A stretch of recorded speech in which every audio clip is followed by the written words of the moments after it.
नमस्कार दोस्तों, मेरा नाम है आशुतोष मानके और आप देखना शुरू कर चुके हैं डायनामिक इम्पल्शन। आज के इस वीडियो में हम बात करेंगे 31 जुलाई 2024 के करंट अफेयर्स की। और अब जब आपने वीडियो के थंबनेल पर क्लिक करते हुए वीडियो देखने की शुरुआत कर दी है तो अंत तक जुड़ रहिएगा, क्योंकि आप सभी लोग जानते हैं कि ज्ञान को कभी भी अधूरा नहीं छोड़ना चाहिए। एक नई पॉजिटिविटी के साथ में, इंटेंसिटी के साथ में शुरू करिए। नया महीना है कल से, पूरे महीने की रिपोर्ट बना लीजिए, क्या अच्छा हुआ क्या बुरा और क्या हमको सुधारना है, और कल से सुधारिए। पहली जानकारी, भारत की राजधानी दिल्ली अपने ऐतिहासिक आकर्षणों की समृद्ध श्रृंखला में एक अभूतपूर्व उपलब्धि का अनावरण करने के लिए तैयार है। 29 जुलाई 2024 को यूनेस्को विश्व धरोहर स्थल हुमायूं के मकबरे परिसर में देश के पहले डूबे हुए संग्रहालय का उद्घाटन दिल्ली में किया जा चुका है। एक्चुअली देखिए, यह अभिनव संग्रहालय आगंतुकों को मुगल इतिहास और वास्तुकला पर एक अद्वितीय परिप्रेक्ष्य प्रदान करने का वादा करता है, और वो अतीत को अत्याधुनिक तकनीक के साथ सहजता से मिश्रित करता है। बहुत मतलब मैं जितना हमने फ़ोटोज़ वीडियोज़ में देखा है, बहुत ही ज़्यादा शानदार है। देख सकते हैं आप भी, लेकिन फ़ोटो वीडियो में देखने से ज़्यादा बेहतर होगा कि जा करके देखा जाए। अगर संभव हो तो ज़रूर जाइए, अगर समय हो तो माइंड फ्रेशनेस के लिए। आगे बढ़ते हैं अगली जानकारी। विदेश मंत्री डॉक्टर एस जयशंकर ने टोक्यो के एडोगावा वार्ड में महात्मा गांधी की एक प्रतिमा का अनावरण किया, जिसमें गांधी की वैश्विक विरासत और शांति और अहिंसा के कालातीत संदेश पर प्रकाश डाला गया। यह कार्यक्रम क्वाड विदेश मंत्रियों की बैठक के लिए जयशंकर की जापान यात्रा के साथ मेल खाता है। ठीक है, मतलब क्वाड विदेश मंत्रियों की भी बैठक है और वहाँ पर जयशंकर जी भी गए हुए हैं, है ना। तो ये है, ठीक है, अच्छी जानकारी है, पर्याप्त है, ज़्यादा इसके बारे में पढ़ने की आवश्यकता नहीं है। महात्मा गांधी के बारे में आप सभी को पता है, एक बहुत बड़ा टॉपिक है महात्मा गांधी अपने आप में ही। ये नाम ही, जो गांधी नाम है, यही एक अपने आप में बहुत बड़ा टॉपिक है। ज़रूर पढ़ लीजिएगा, फैक्ट्स जानिएगा, और कुछ अन्य बातों को भी जानना बहुत ज़्यादा आवश्यक है, तो ज़रूर पढ़िए। आगे बढ़ते हैं। IOC सदस्य और रिलायंस फाउंडेशन की संस्थापक नीता अंबानी ने पेरिस 2024 ओलंपिक के दौरान इंडिया हाउस का उद्घाटन किया। जो वहाँ पर इंडिया हाउस है ना, पेरिस ओलंपिक में भारत के जहाँ पर प्रतिनिधि खिलाड़ी रहेंगे, इंडिया हाउस का उन्होंने उद्घाटन किया।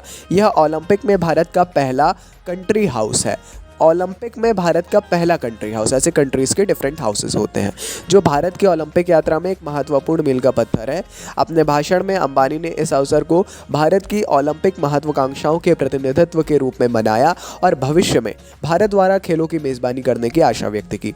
नीता अंबानी जी अभी बहुत पॉपुलर हो रही हैं ओलंपिक के दौरान, तो उनके दिए गए स्टेटमेंट्स को ज़रूर रीड करिए, ज़रूर पढ़िए उनके बारे में, है ना, उनके बारे में और उनके इन स्टेटमेंट्स के बारे में, और कितना सत्य है कितना नहीं वो देख लीजिए।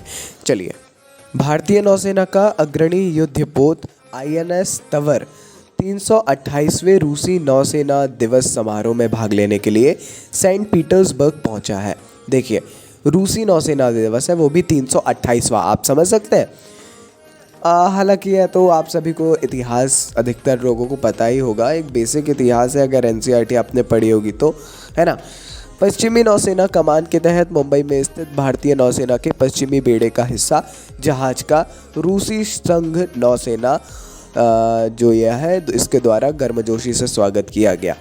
यह यात्रा भारत की वसुधैव कुटुंबकम की नीति के अनुरूप दोनों नौसेनाओं के बीच समुद्री सहयोग और अंतर संचालनीयता को मजबूत करने के लिए निर्धारित है, और इनके संबंधों को दर्शाने के लिए इम्पोर्टेंट है बहुत ज़्यादा। आगे बढ़ते हैं।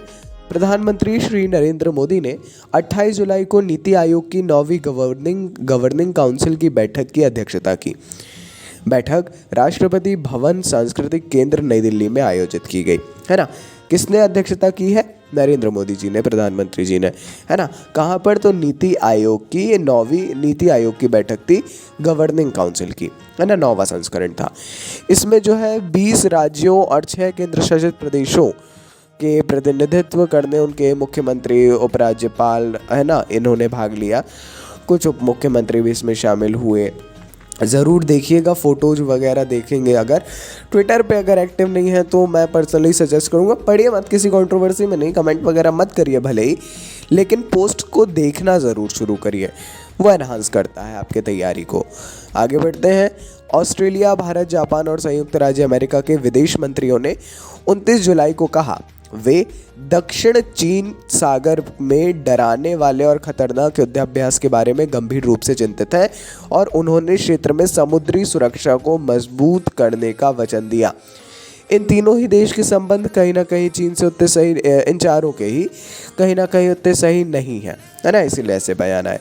संयुक्त बयान टोक्यो में तथाकथित क्वाड देशों के बीच वार्ता के बाद आया, जिसमें ऑस्ट्रेलिया के पेनी वोंग, भारत के सुब्रमण्यम जयशंकर, जापान के योको कामिवाका और अमेरिका के एंटनी ब्लिंकन ने भाग लिया। ये विदेश मंत्री हैं, है ना। ये जानकारी इसके बारे में हम आपको कल ऑलरेडी दे चुके हैं, ठीक है। इस प्रकार की जानकारियाँ बहुत इंपॉर्टेंट है आईआर में, इंटरनेशनल रिलेशंस में ज़रूर पढ़ लीजिएगा। ऐसा ज़रूरी नहीं है कि ऑप्शनल देंगे तभी आ सकता है, बिल्कुल भी नहीं है ऐसा, है ना। प्रीलिम्स में तो बिल्कुल भी नहीं, ठीक है, ज़रूरी है। चलिए जी, ये थी आज की इस वीडियो की अंतिम जानकारी। कोई भी कन्फ्यूज़न हो आपको किसी भी टॉपिक से रिलेटेड, किसी भी सब्जेक्ट से रिलेटेड, कमेंट सेक्शन में पूछ सकते हैं। अपन मिलते हैं ऐसी ढेर सारी जानकारी के साथ अगले वीडियो में। नमस्कार, डायनामिक इम्पल्शन।